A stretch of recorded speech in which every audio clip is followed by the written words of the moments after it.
25वां प्रेम पत्र। जेठ का महीना और कल हमारी शादी की 25वीं सालगिरह। 25 बरस हो गए, फिर भी लगता है कि जैसे कल की ही बात हो। उससे बिछड़े हुए भी तो 25 बरस हो चुके हैं। अरे आज इतने बरसों के बाद उसकी याद क्यों आ गई? अब कैसा दिखता होगा वो? मेरी स्मृति में एक बहुत पुरानी छाया कौंध गई। उन दिनों प्रेम सिया था मैंने, जिया नहीं, सिया था। इतने बरसों में उस प्रेम की सीवन भी उधर चुकी थी। हाँ, तो मैं सोच रही थी कि वो कैसा दिखता होगा। क्या उतना ही मासूम, या समय ने उसकी मासूमियत छीन ली होगी? उसकी नौकरी बहुत अच्छी तो नहीं थी। हो सकता है कि घर गृहस्थी में पिसकर वो अब तक उम्र दराज दिखने लगा है। बाल कम हो चुके हों, शायद सफेद भी हो सकते हैं। चश्मा भी चढ़ चुका होगा उन जादुई आंखों पर। लेकिन मैं भी तो अब इतनी कमसिन नहीं रही ना। लेकिन तब भी लोग कहते हैं कि मुझ पर उम्र बड़ी खूबसूरती के साथ उतरी है।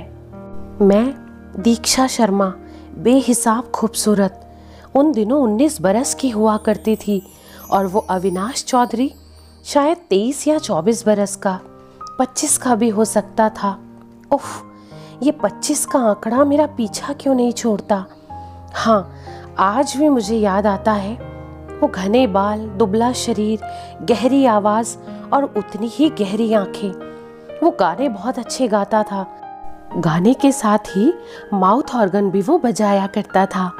मैं मंत्रमुग्ध थी उसकी इस अदा पर। उन दिनों लोगों के बीच अंताक्षरी खूब हुआ करती थी, और तब मुझे लगता था कि उसका हर गीत सिर्फ मेरे लिए होता है। नहीं नहीं, ये बादलों पर लिखी कोई प्रेम कहानी नहीं है, ये तो मेरी अपनी प्रेम कहानी ही है। वो एक छोटा सा शहर था जहाँ की कॉलोनी में हम लोग रहा करते थे। 1 नंबर बंगले से लेकर 16 नंबर बंगले तक सारे घर एक जैसे बहुत खूबसूरत दिखते थे। हम दोनों के घर पास पास ही थे। हम साथ खेले कूदे, लड़ाई झगड़े भी करे। लेकिन एक उम्र आते आते मुझ पर तो जैसे बसंत आ गया और छा गया था। आईने में मैं किसी और की आंखों से भी खुद को देखने लगी। सुंदर नैन, नक्श, कजरारी आंखें, चहकती चिड़िया से महकते बोल। वो मुझे पसंद करने लगा है, ये मैं जान रही थी, समझ रही थी। उसका उठना बैठना, चलना बोलना, मुस्कुराना, सब कुछ मुझे भी तो अच्छा लगता था। नहीं पता कि ये कैसा भाव था जो मेरे मन में महकता था। ये भाव उस नई नई उम्र का भाव, क्योंकि हम लोग बचपन से बाहर निकल आए थे। मन में कुछ बदल सा रहा था। हम रोज ही एक दूसरे को देखते, कुछ सहमे सहमे से सवाल हमारी आंखों में बसे रहते। तब मैंने 11वीं की परीक्षा दी थी और उसने बीएससी की। पढ़ने में उसका खास मन नहीं लगता था। जब उसके साथ के लड़के 12वीं के बाद मेडिकल और इंजीनियरिंग पढ़ने बाहर चले गए, तो उसने बीएससी में एडमिशन ले लिया। पता नहीं उसके जीवन का लक्ष्य क्या था।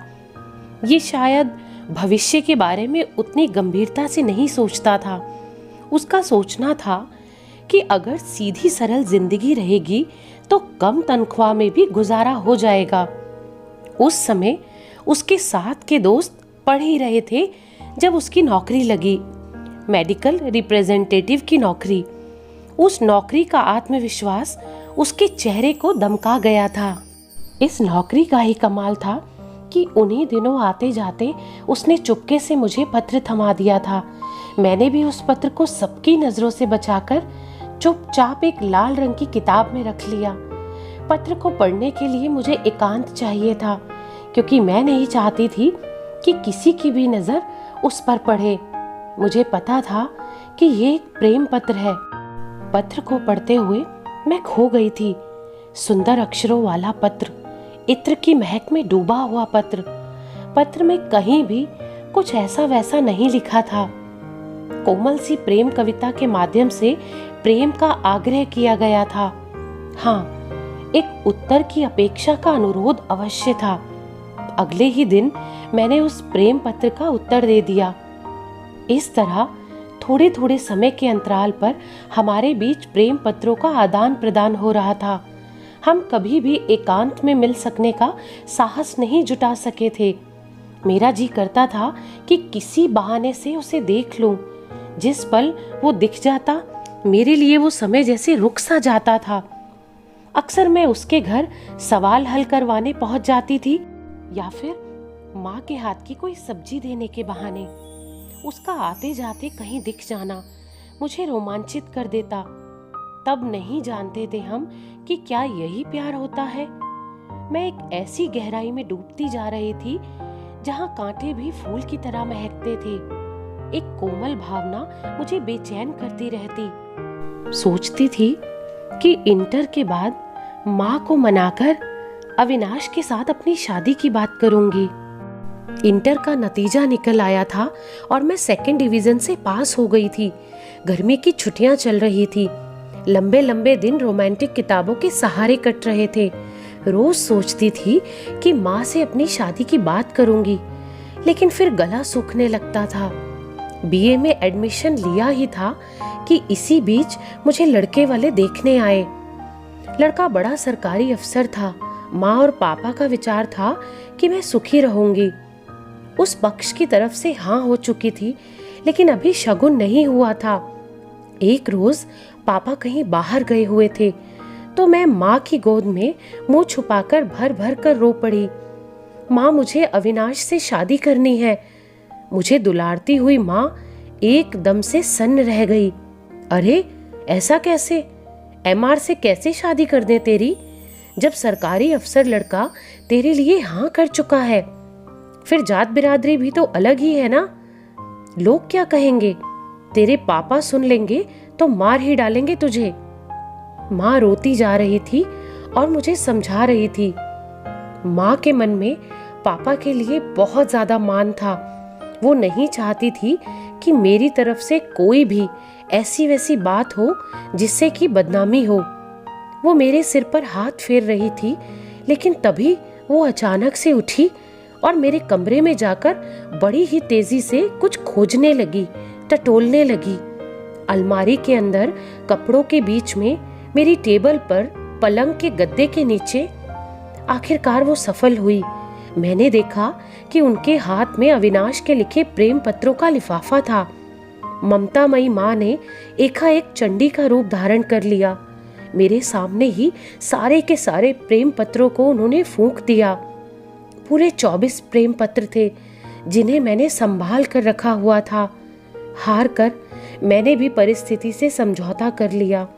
उन दिनों लड़कियां वही करती थी, वही सोचती थी जो उनके माँ बाप चाहते थे। फिर आखिर मैं कैसे विरोध कर सकती थी? जिस समय अविनाश को मैंने ये बात बताई, उसका चेहरा उतर गया, लेकिन वो संयत और स्थिर रहा। उसका माउथ ऑर्गन उसके हाथ में था। उसका हाथ थामते हुए मैंने माउथ ऑर्गन अपने हाथ में ले लिया।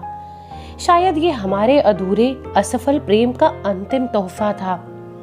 उसने मुझे वचन दिया कि वो मेरे लिखे प्रेम पत्रों को किसी नदी में बहा देगा। इस अधूरे प्यार के लिए वो मुझे कभी शर्मिंदा नहीं होने देगा। फिर कुछ दिनों के बाद उसकी भी शादी तय हो गई।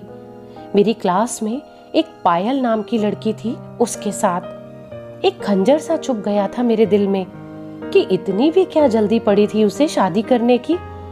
फिलहाल उसकी शादी मेरी शादी के कुछ दिन पहले होनी निश्चित हुई। मैं उसे दूल्हा बने देखना चाहती थी। पायल की शादी का मंडप बन रहा था। मैं उसके घर पर ही थी।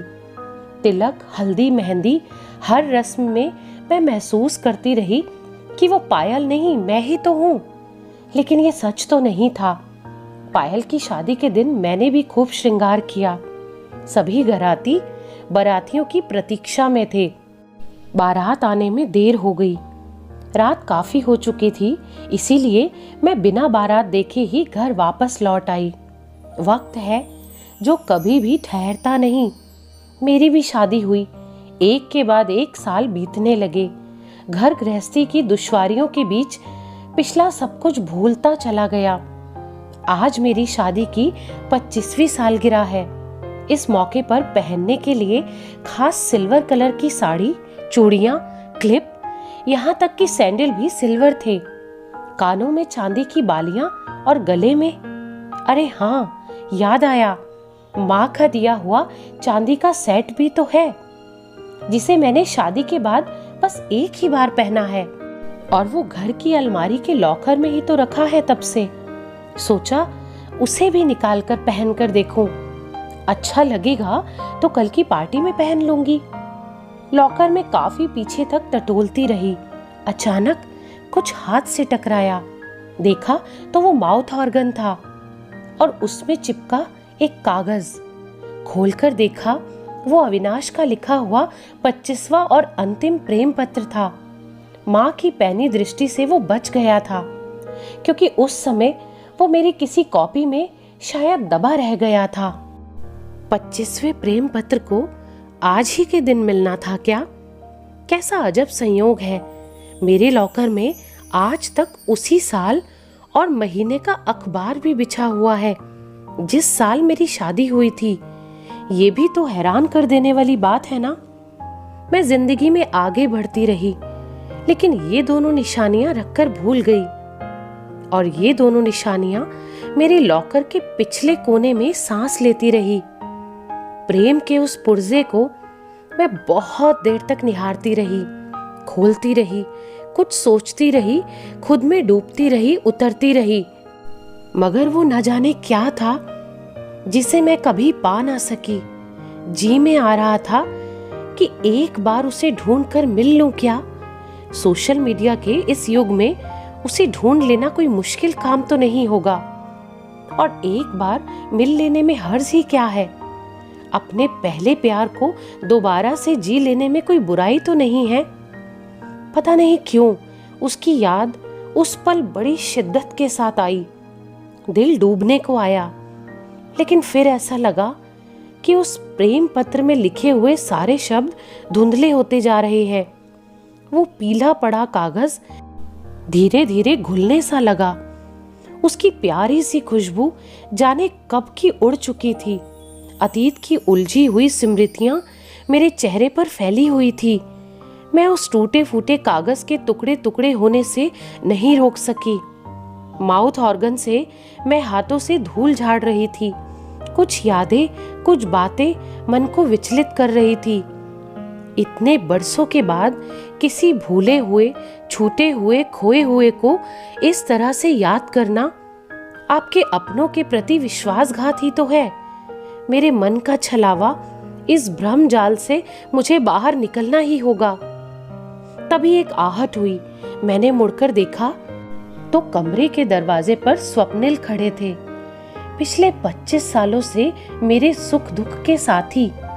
मैं उनको इस तरह देखने लगी मानो पहली बार देख रही हूँ। मैं अनायास ही उनसे लिपट गई थी।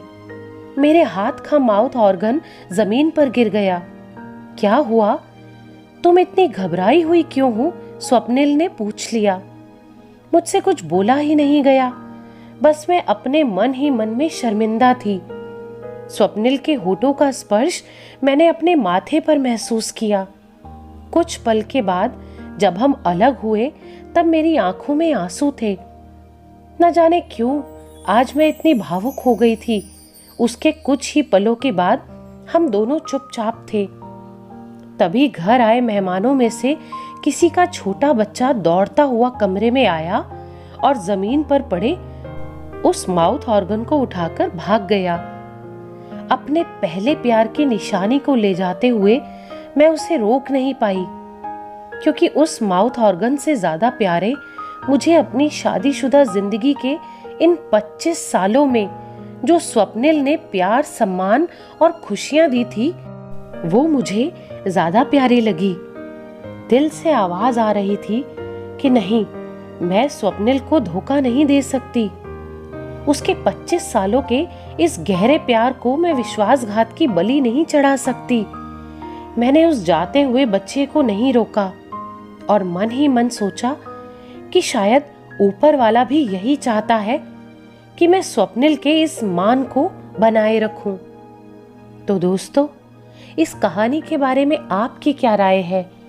क्या ऐसा कुछ आपकी जिंदगी में भी हुआ है जिसने आपको कभी ना कभी कश्मकश में डाल दिया हो, तो उस वक्त आपने क्या फैसला लिया? प्लीज कमेंट करके जरूर बताइएगा। और अगर ये कहानी आपको अच्छी लगी हो तो प्लीज लाइक जरूर कीजिएगा। और ऐसी ही दिल को छू लेने वाली और प्रेरणादायक कहानियां सुनने के लिए इस चैनल को सब्सक्राइब करें। धन्यवाद।